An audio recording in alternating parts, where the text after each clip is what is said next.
संत शिरोमणी नामदेव महाराजांची पुण्यतिथीचा आज प्रारंभ झालेला आहे आणि मलेशियामध्ये आत्ता या देवी मंदिरामध्ये जे आहे तिथे कीर्तन संपन्न झालेलं आहे आणि आज मोठ्या उत्साहामध्ये हा जो सोहळा जो आहे हा या ठिकाणी या मंदिरात चालू आहे।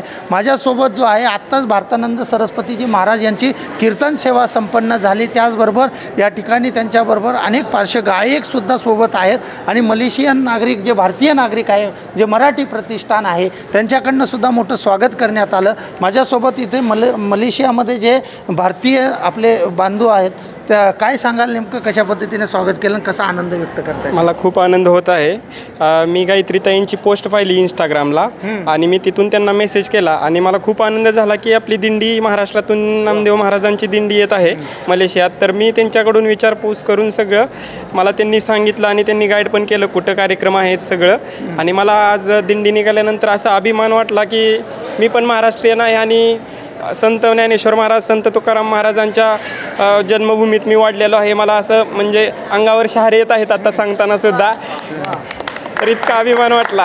आणि पण कार्यक्रमामध्ये अनेक मलेशियन नागरिक असतील किंवा मराठी नागरिक असतील ते पण येणार आहेत आणि नेमकं कसं तुम्ही बघतायत की कारण की मलेशियामध्ये आणि भारतामध्ये काय फरक पडतो? तर आता ते सांगायचं झालं तर मलेशियामध्ये एक महाराष्ट्र मंडळ मलेशिया ग्रुप आहे, मी ऑलरेडी सगळ्यांना सांगून ठेवलेलं आहे, ते पण लोक येणारच आहेत इथं कार्यक्रम बघण्यासाठी।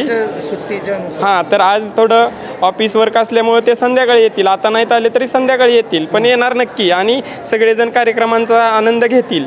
निश्चितच कार्यक्रमाचा आनंद घेतील। माझ्यासोबत ज्यांनी कीर्तनाला उत्कृष्ट साथ दिलेली गायत्री ताई, काय सांगाल? कारण की अनेक वेळा जे आहे तुम्ही कीर्तनामध्ये खूप सुंदर असं गातात आणि तुम्ही भारतातून मलेशियापर्यंत हरिनामाचा गजर करत येत आहेत, काय नेमकं सांगा? नमस्कार, आज मला खूपच आनंद झाला आहे आणि आज जी कीर्तन सेवा झाली भारतानंद स्वामींची ती खूपच अप्रतिम, म्हणजे शब्दात वर्णन नाही करू शकत। आणि त्यासोबत मला आज हार्मोनियम वेगळा रोल आज हे करावं लागलं, त्यासाठी मला खूप आनंद आहे। आणि सगळीच टीम, शेष महाराज आहे, आपले सगळ्यांचे लाडके जगदीश दादा आहेत, तसेच अजित आहे तबला वादक आणि आपले सर्वांचे आदरणीय धवन सर आहेत। ह्या सर्व कलाकारांमुळे आजचा कार्यक्रम खूप त्याला एक दर्जा, उच्च लेवलचा दर्जा प्राप्त झाला। सुद्धा तुमचा कार्यक्रम आहे आणि तुम्ही सगळेजण गाणार आहात, उत्कृष्ट अशी साथ कीर्तनाला यांची सगळ्यांची लाभली।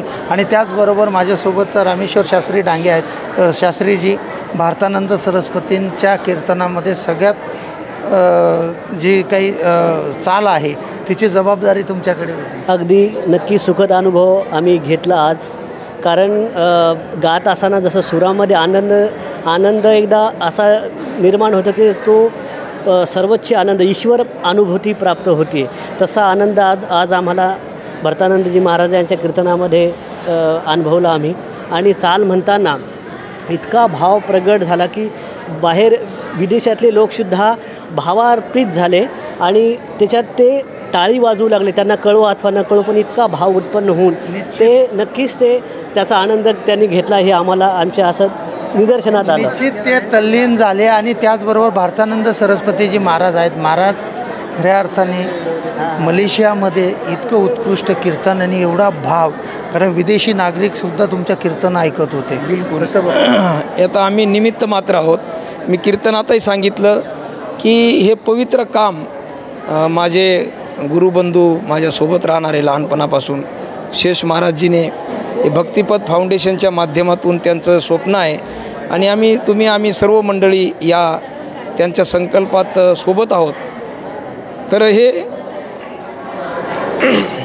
मलाही आता हे सर्व शब्दात सांगणं कठीण जातं आहे, कारण हे आम्ही एक निमित्त मात्र आहोत। हे भगवंतानी हे करून घेतलेलं काम आहे आणि हे पवित्र काम, मी जसं कीर्तनात सांगितलं, हे पवित्र कार्य कदाचित या लोकांच्या हातून होणार असेल म्हणून इथं काही अतिशय प्रतिकूल परिस्थितीमध्ये, पण जसं भारतात महाराष्ट्रात कीर्तन होते तसं विधिवत कीर्तन या ठिकाणी झालं। तुम्ही जे देशविदेशातले लोक भजन कीर्तन चालू असताना नाचत होते, त्याच्यात सहभागी होत होते, तर हे एवढं सुंदररित्या पार पडलं।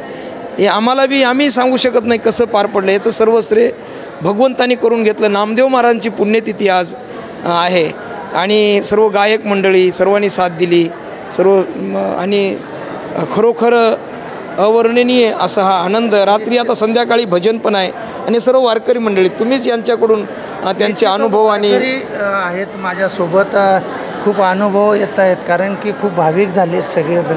नामदेवरायांची पुण्यतिथी आपण साजरी करतो आणि महाराष्ट्रात नव्हे देशात नव्हे तर आपण विदेशामध्ये येऊन हरिनामाचा गजर करतो आहे. कसं काय वाटतं? मला इतका आनंद होतो आहे की नामदेव महाराजाचे मठाधिपती जे आहेत ते आम्हाला त्यांच्याबरोबर घेऊन इथं आलेत आणि आम्हाला इतका आनंद वाटला त्यांनी इथं कीर्तन करून आणि आम्हीही त्यांच्याबरोबर इतकाही आनंद घेतला आहे तो फार द्विगुणित आहे. निश्चितच द्विगुणित आहे. ताई काय सांगाल कारण की नामदेव महाराजांची पुण्यतिथीमध्ये तुम्ही स्वतः सामील झाला.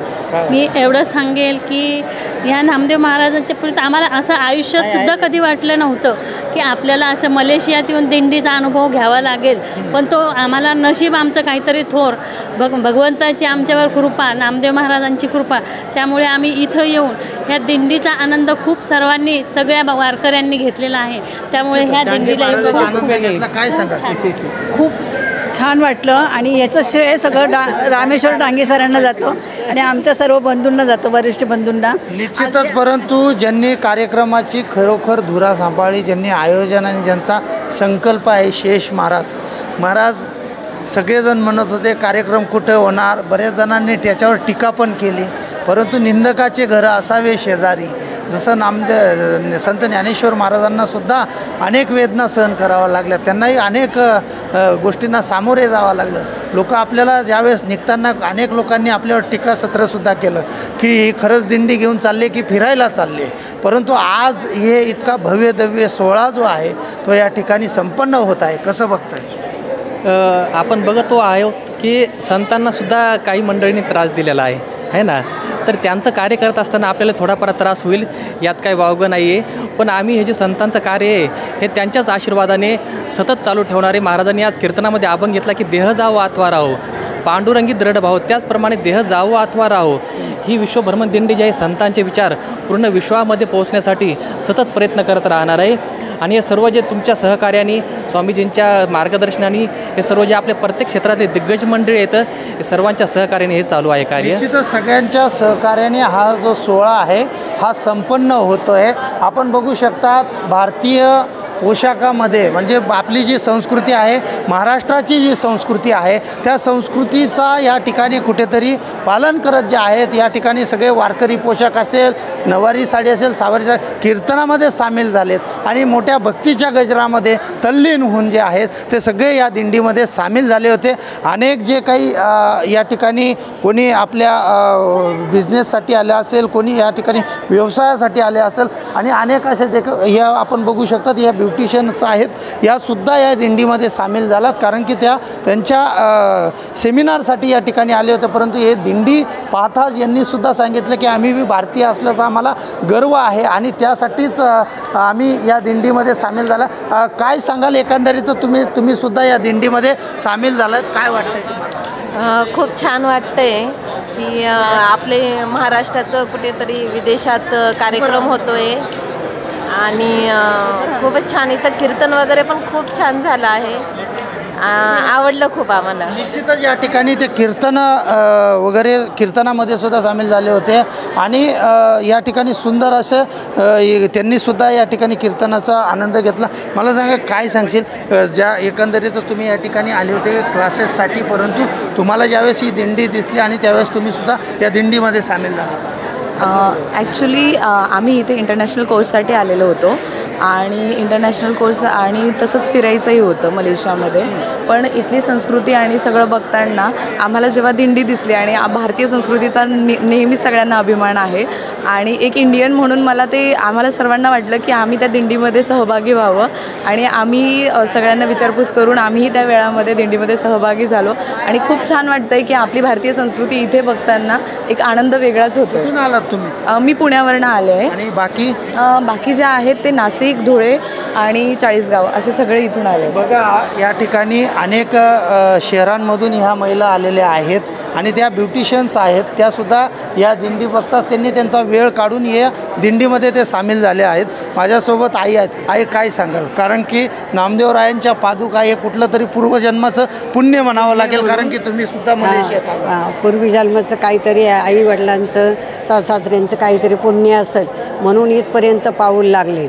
आणि एकच शब्द की आपली मलेशियामध्ये दिंडी जायची पादुका घेऊन किंवा हे घेऊन, म्हणून त्याच्यामुळं लगेच काही न विचार करता मी लगेच ह्यांना माझं नाव लिहून दिले की मला मलेशियामध्ये यायचं. निश्चितच मलेशियामध्ये यायचं. काय सांगाल थोडक्यात, अगदी थोडक्यात काय सांगाल? महाराष्ट्रात नामदेव महाराजांची पुण्यतिथी महाराष्ट्रात सगळीकडेच होते, पण मलेशियामध्ये होते हे खूपच आनंदाची गोष्ट आहे. आणि आपलं महाराजांच्यामुळे आम्हाला ही पुण्याही लाभली. कुठून आलात तुम्ही? आम्ही पुण्याहून आलेलो आहे. दुर्गा भजनी मंडळ आहे आमचं, त्याच्या भजनी मंडळ आहे. बघा, दुर्गा भजनी मंडळाच्या या सदस्य आहेत. या स्वतः कीर्तनामध्ये उभ्या होत्या आणि त्यांनी खूप उत्कृष्ट साथ या कीर्तनाला दिली आणि त्यासुद्धा आनंदामध्ये या ठिकाणी. हां, आम्ही भजनाला म्हटल्यावर आम्हाला मलेशियाला पाठवून दिलेले आहेत घरात. वा वा. बघा, म्हणजे नामदेवरायांच्या या समाधी सोहळ्यासाठी ते वेळात वेळ काढून त्यांना त्यांच्या घरातून सुद्धा परवानगी देण्यात आली आणि भजन कीर्तन गाण्यासाठी त्यांना या ठिकाणी पाठवण्यात आलं. ही खूप मोठा